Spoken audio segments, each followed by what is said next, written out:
Okay, time for a little inspector theater. Can I come in?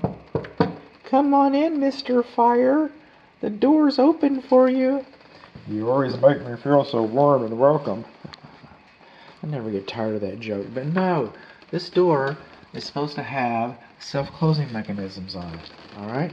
And then the way the face of the door is recessed, it's really not as wide as it should be. It's really not. I don't know if it's fire rated or not because I can't see a label on it. So we've got that. All right.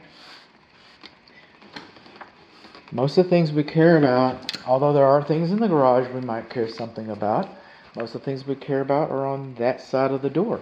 So it should be self-closing. Oh, it wasn't required when the house was built. No, it's not code here. No, it's not. No, it's supposed to be self-closing. Now, I get it. I took my spring off because I got tired of messing with the door because carrying groceries in and out. It was a nuisance. I made an educated decision to do a foolish thing. And so I'm educating my client about this. This is, okay, got a little air gap right there at the top of it. Let's see, I can go in here.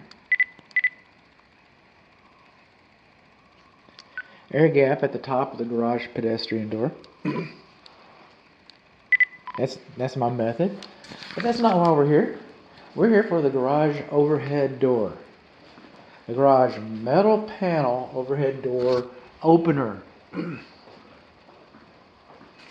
So, it looks to me, when I see 3/4 horsepower on a little metal door like this, I'm imagining that at one time this was a wooden panel door and it weighed a lot more, and they were having problems with it, and so they went ahead and then they added a larger door opener motor, and it didn't help because the spring should be doing all the work, and the door got bound, and then on New Year's Eve when they're trying to leave to go to a party or something, then the whole wooden door collapsed, and then they had to go buy the metal panel door, and they were left with the older motor because they'd replaced that.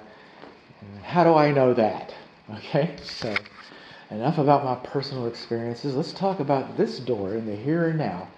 Okay, when this home was built in the 70's, and we did not have GFCI receptacle outlets on the ceiling, and this door does not. Obviously, our courtesy light is working. Our emergency pull handle is missing. We do not have a warning notice posted on the inside of this door. It usually has an illustration of a child getting crushed or something. I call them squash stickers because I'm so hilarious. We do not have a warning notice over here. This is the door opener.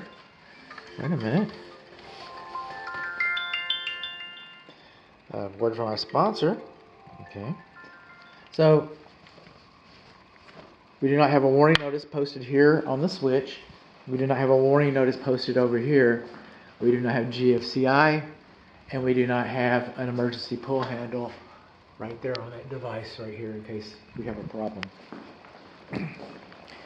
This control switch is also too close to the ground. So little hands can get to it. It's not supposed to be closer to the door threshold or the floor than 5 feet. So those are the things that are wrong with it. What's right with it is the optic sensors are closer to the floor than 6 inches. We have pinch notices on the insides of the door. We got a handle. Our manual door lock has been decommissioned so that we do not lock it and forget about it and accidentally damage it with a 3/4 horsepower motor. The issues are no warning notice, too close, no GFCI, no pull handle. Now, in my inspection agreement, and posted on my website,